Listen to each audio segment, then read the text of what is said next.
Welcome to my channel where we discuss everything and all things politics, especially about the 2023 presidential election. You know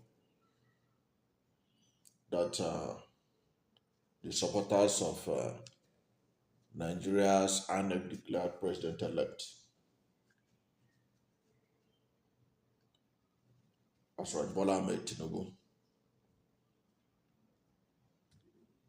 they have been lashing out on Twitter lately after UberFacts, which is a reliable fact promotion platform, published Bola Ahmed Tinubu's legal woes with the US authorities, which had him forfeit uh, $460,000 of ill-gotten money from cocaine deals to the American government in 1993. Now, many of us know this story. This story is a factual story. That was why UberFacts carried it. But the supporters of Tinubu and his team, they wanted to pretend as if UberFacts was wrong. But this is a common knowledge. This particular matter had been around for so long, right from the time that Asiwaju Bola Tinubu became governor in 1999. So what is all the hula baloo about that UberFact published it? Why all the noise? Is it because UberFacts, when they publish it, it has been viewed by over 20 million people? So the world have seen the background of their principal that they were making all the noises. What did UberFact carry in that particular report on Twitter that have not been carried by David Hunduyin or by other online platforms that have taken time to do research on the drug issue that concerned him in Chicago in the 90s? Now, what is it that UberFacts said that is new? UberFacts still, what did they say? They say in 1993, Bola Ahmed Tinubu surrendered $460,000 to the US government after a Chicago court found the income came from heroin trafficking. That's what UberFacts shared with its 13.5 million global audience recently, that supporters of Tinubu are making much noise about it.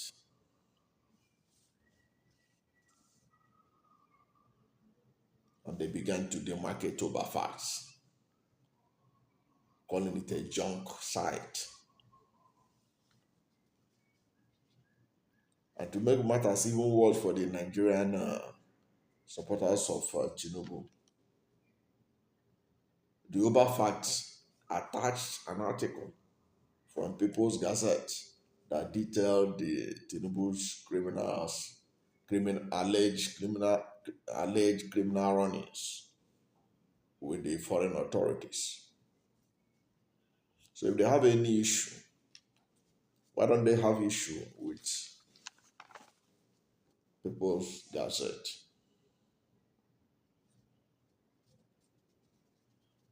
Of course, by UberFacts carrying it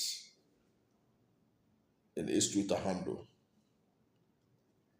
it jumped up to the number one Twitter trend. Yes, it jumped up to number one Twitter trend. Even myself, that was how I got to know about it.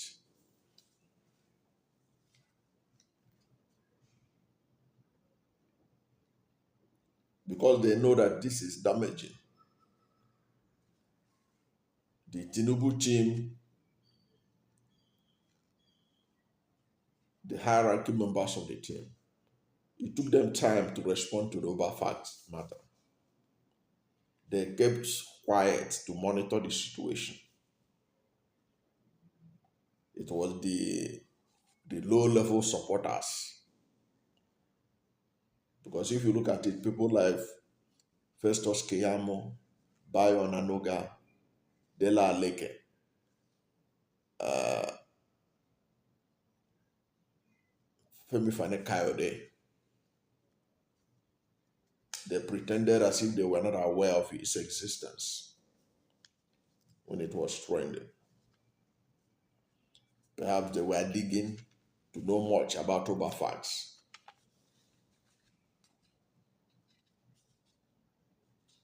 But when they reacted, their reaction was even an insult to the intelligence of, uh, of Nigerians and the international community who saw it. They didn't react as fast as they reacted to Chimamanda Ngozi Adichie over her letter to President Biden. But when they reacted, it is for Bayo Nanuga to call UberFacts that is a worthless site that makes no sense, that carry facts that nobody needs. Well, but he has carried this fact that $460,000 was forfeited by Nigeria's president-elect.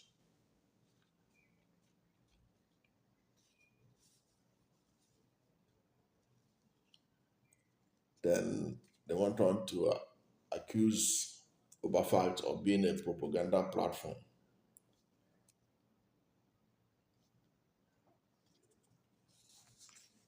which certainly it is not.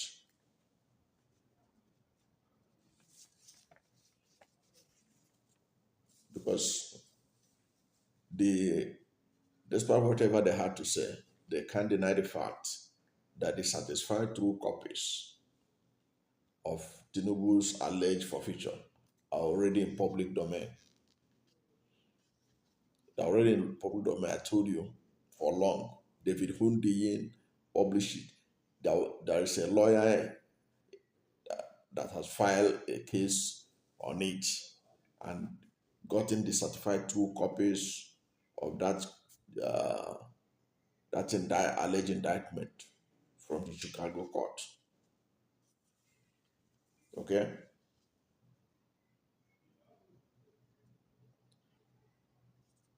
Because why should they worry when Tinubu himself has said that he has no criminal record when he registered to contest for president with the INEC last year? So he has no criminal record. It is now left for the court to confirm if that forfeiture was done as a result of criminal record or indictment. If the court can conclude that, then that will be the end of the matter. Because that will be the end of the matter. because it will be perjury if the courts would discover that what happened in Chicago was an indictment, which means it's an evidence of commission of a crime. Meanwhile, when Tinubu was filling his INEC forms, there was a section that required you to answer whether you have ever been uh, convicted of any crime. And it's alleged that Tinubu feel there that he has never been convicted of any crime. Is this part of the reason why those people were being antagonistic to UberFacts? That's what we will know later when the courts begin to sit. But the truth of the matter remains that supporters of Bola Tinubu who were harassing UberFacts, accusing it of collecting bribe, accusing it of doing propaganda, did not do anything to help their principal or the person they support, because there was nowhere in all the noise did they say that what UberFacts carried was fake news, that there was no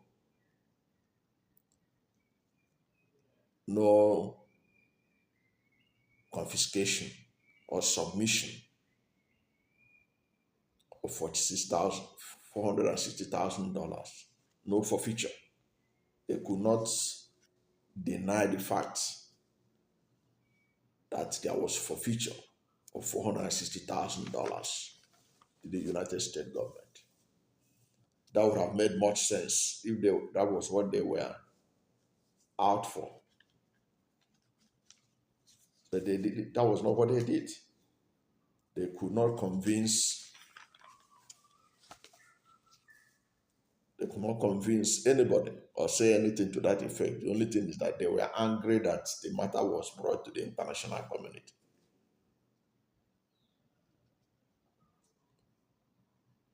But there's no way they would not bring up the matter, because already, by being declared president-elect,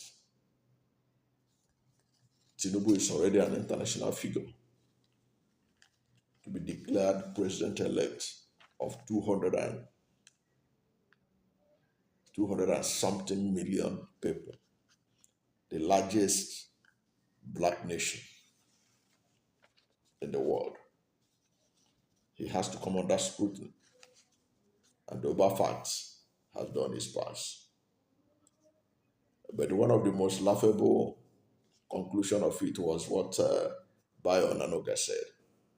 He said, "I'm surprised that some Nigerians are excited about UberFacts, a Twitter account notorious for random tweeting of falsehood and the most unimportant things you will never need to know. Only in Nigeria will the junk site be stamped with some semblance of authenticity. Really? Would he have said the same thing if UberFact had carried something on Labour Party presidential candidate Peterobi?" Thank you for watching this video, and if you are new to my channel and you have not yet subscribed to my channel, subscribe to my channel, hit the subscription button, hit the notification bell. When you subscribe to my channel and hit the notification bell, anytime I have a new video, you'll be among the first to know. God bless you. And please don't forget to like this video, because when you like it, God will rank it high and recommend it for more people. Thank you, and God bless you.